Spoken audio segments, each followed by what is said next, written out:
Okay, so I wanted to start by reading this comment, which is somewhere, which I thought was good. So this is by username's AK11020, in response to the last video, said, "Thank you, David, this is very insightful.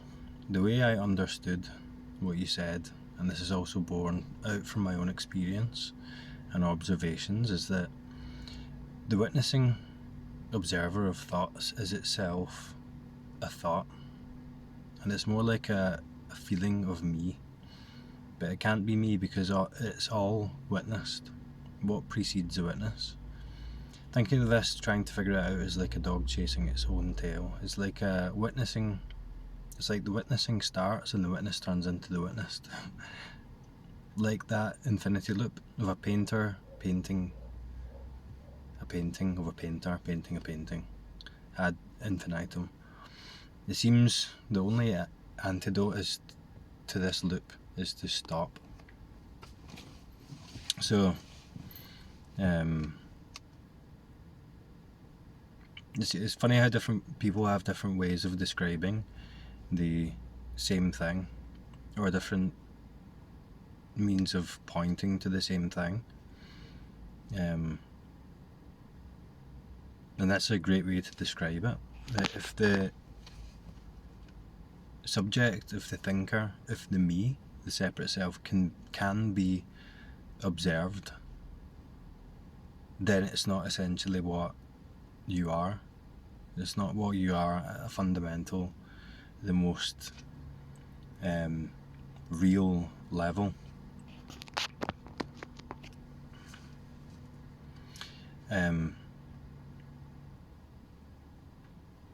So really there is only thought.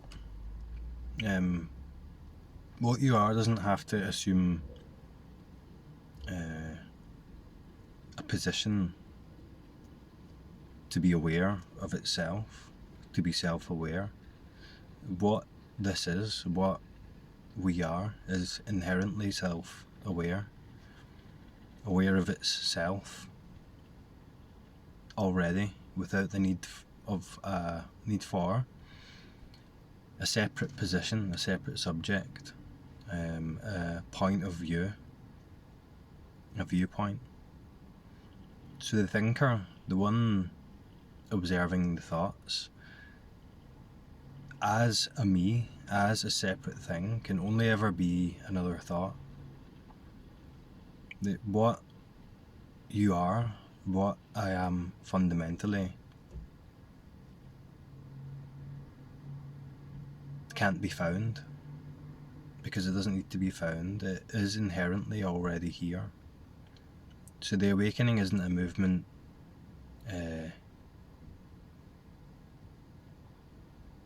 somewhere else. It's not a progression or a discovery. It's the stopping or the ceasing or the dissolution of the reality of all of the thoughts, all of the mind positions. I thought that comment was really good because it illustrates well the impossibility of figuring this out from any point of view, and the paradoxical non-existence of time, and that the time is created in thought. It's suggested and assumed in this subject-object relative reality.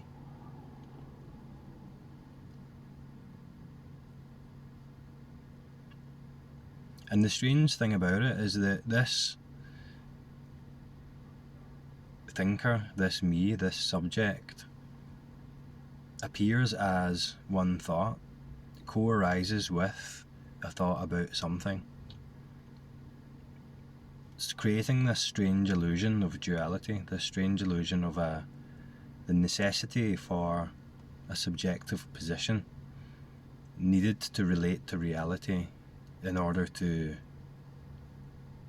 exist, in order to be. Whereas the being is inherent anyway without that. It doesn't need to be attained or generated or cultivated. It's inherent. It's indestructible. It's beyond time, beyond space, beyond identity.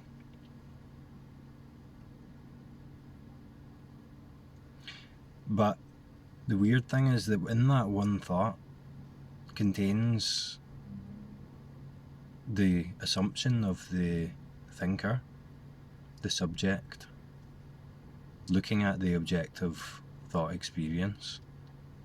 Suggested in that, assumed in that, is time, is separation, is the entire felt reality of my life as a linear narrative, my life as a story with a past and a future. All of that seems to be contained within this thought function. Thinking about something as I relate to it, assuming that position of me in the very act of creating that thought, of that thought just appearing on its own.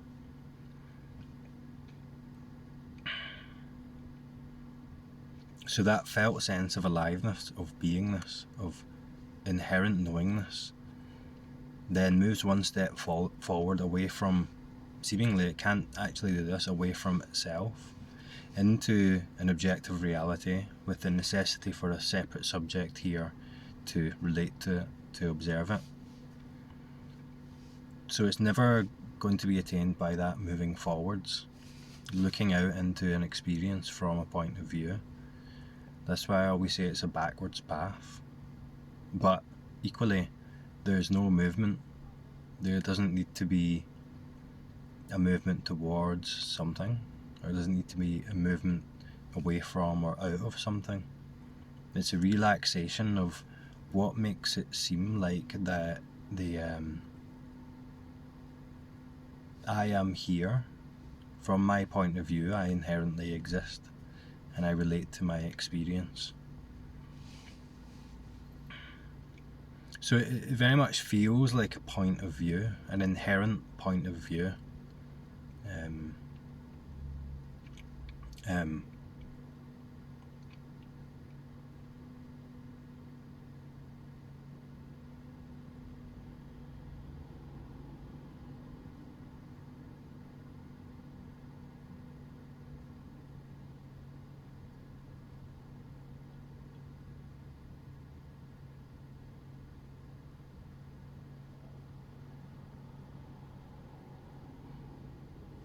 And the inherent point of view is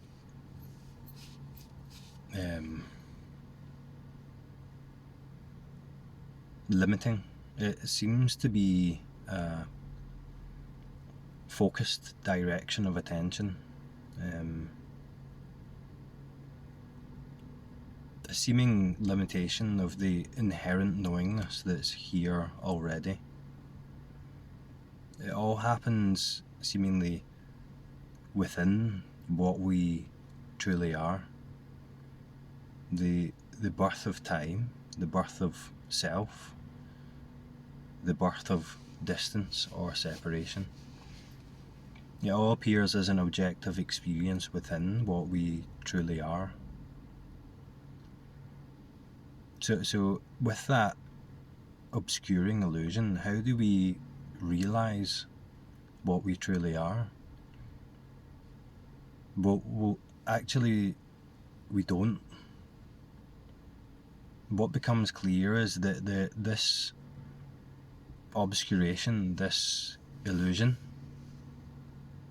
this felt sense of a separate me is false, is an illusion, is nothing more than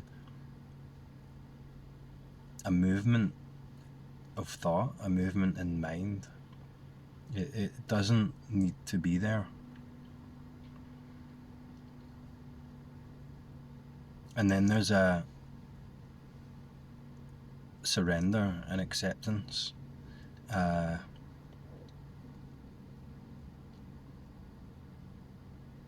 inherent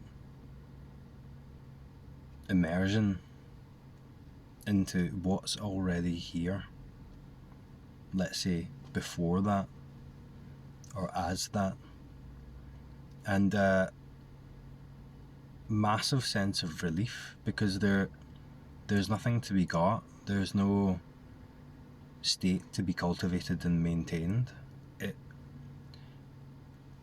Every aspect of what we call life or me or reality inherently knows itself without effort, is inherently self-aware, aware of itself in profound neutrality, without any need to confirm that from any sort of point of view.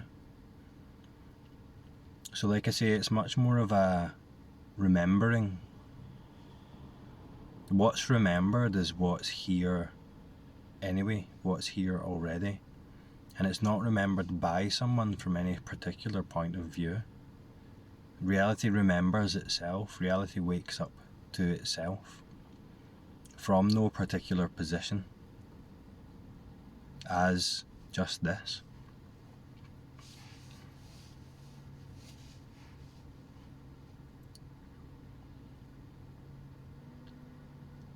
So what makes it seem like this isn't already enlightenment, this isn't already awakeness, non-dual nature? Because that's all that ever can be and is.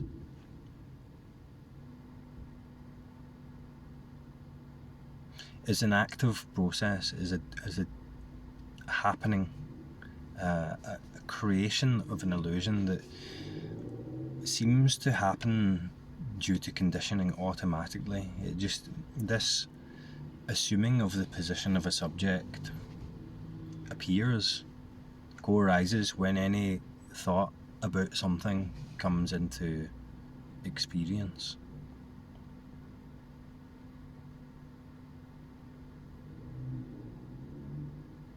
So every time there's a thought that refers to anything, fundamental to that, there is the assumption of the subject, the assumption of the one thinking.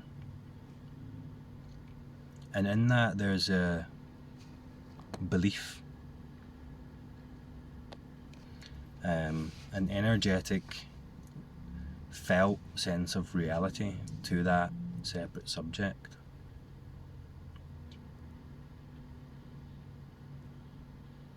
You could say when that's observed, let's say with a certain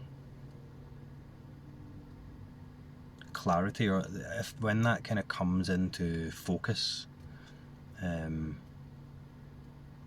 when it becomes experientially clear that this sense of subjective me is but a transient thought, and it's not here all the time. It comes and goes. It doesn't seem like it comes and goes, because as that objective thought appears, this deeply felt suggestion and assumption appears with it, assumption of me. And in that, like I said, it's so strange, in that one thought contains the entire illusion of continuity, of a long-lasting, continuous, separate entity with a past and a future, and an inherent existence as something separate from the totality of experience.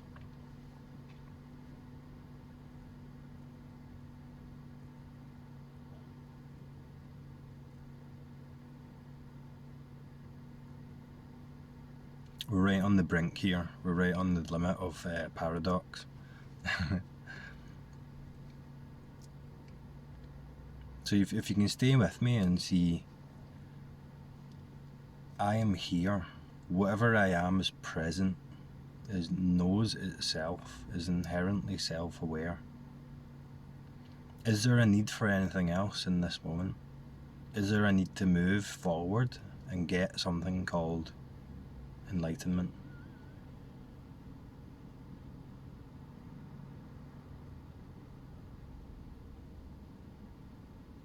Is there an urgency here that feels restless, like I need to get something else, something better than this?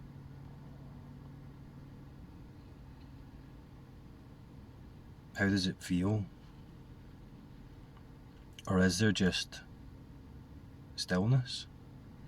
Is there just a radiant experience of aliveness? Aware, knowing presence.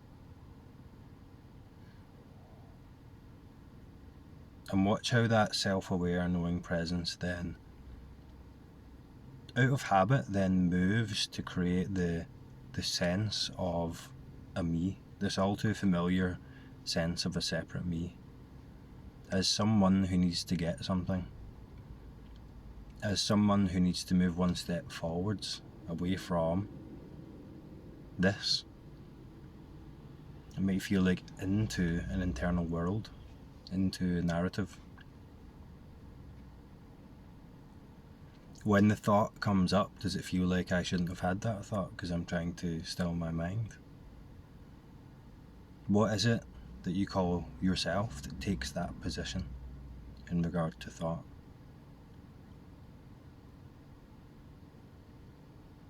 There will be thoughts come and go. Who is the one holding the position that's capable of observing that coming and going? Is it always present? Is it actually here continuously all the time? Or does it appear with the thought? We're right on the limit here we're right at the creation of time. The creation of the illusion of time. This is where that illusion of time is then created. This is where that illusion of continuity, linear narrative is created. We can let go of that because it's just a thought.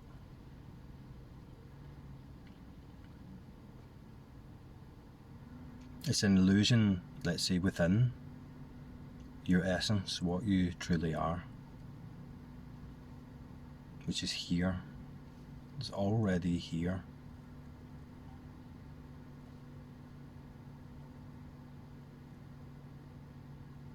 That felt sense of you as a separate subject may come with emotions, with an accumulation of conditioning,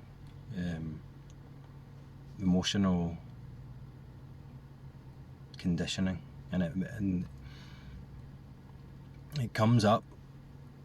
The emotion comes and goes just like the thoughts. The feelings associated with me as a separate entity comes and goes with the thoughts. Is that always here?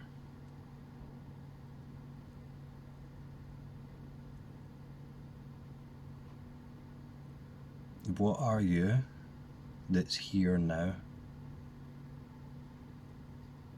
Regardless if the mind is quiet, if there are emotions coming up, or if there are thoughts coming and going. Regardless if there's a struggle with this, a struggle with not being able to find myself, my true essence, my true nature.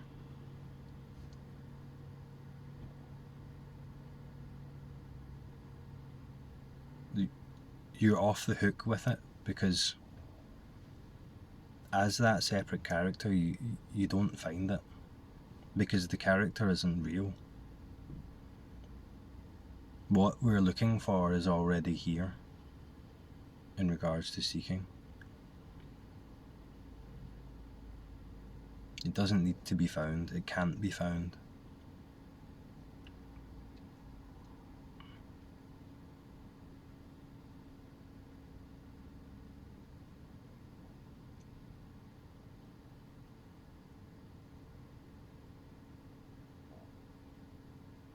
And there's no need to rest in presence as a practicer, as a one doing it, as a continuous entity moving through time. Time isn't really here at the ultimate level. So again, we're off the hook with that. It becomes more simple. It becomes less of a burden to have to try and progress towards this awakening that's somehow somewhere else, something else.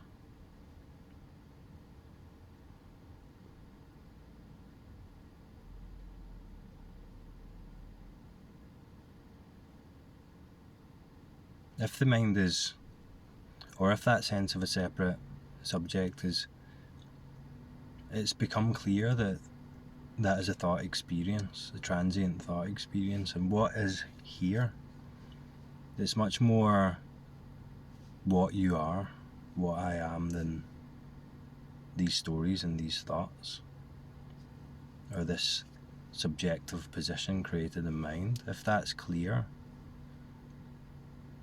in experience right now, then we can look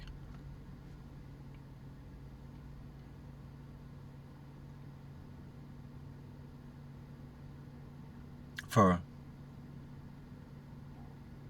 where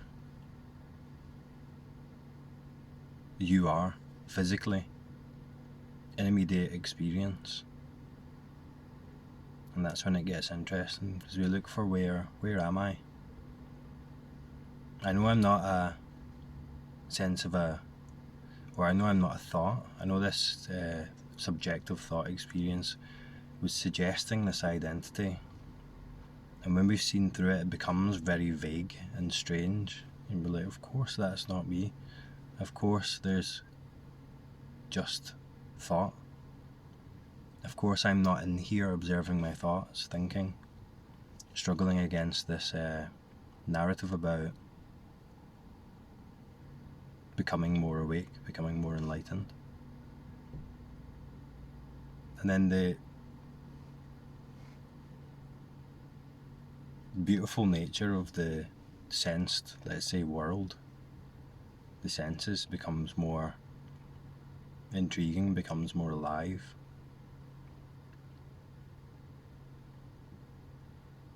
We felt like we were looking out onto the world from this position, but then we explore that position and relax the attention out and back to see where am I, what am I that's here. Have this sense of behind the eyes, this is where I stop. There's space in between them, what I'm looking at is over there.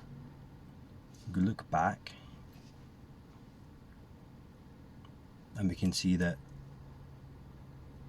there's no point where I am as a separate thing.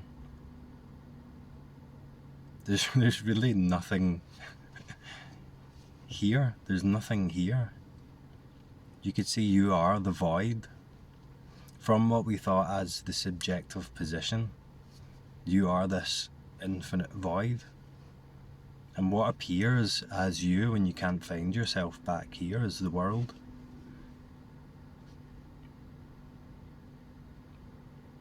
So then there's this infinite embrace.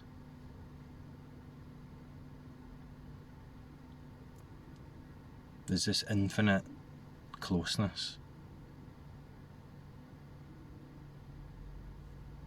And then what that assumption of that separate character can just disappear into this immense mystery.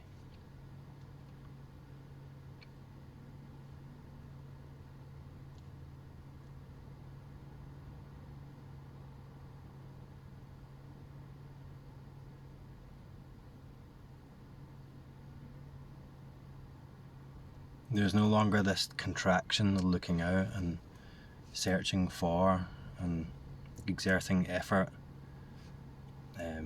as something separate that's in this. There's an infinite embrace and an infinite freedom that comes from simply being what you are.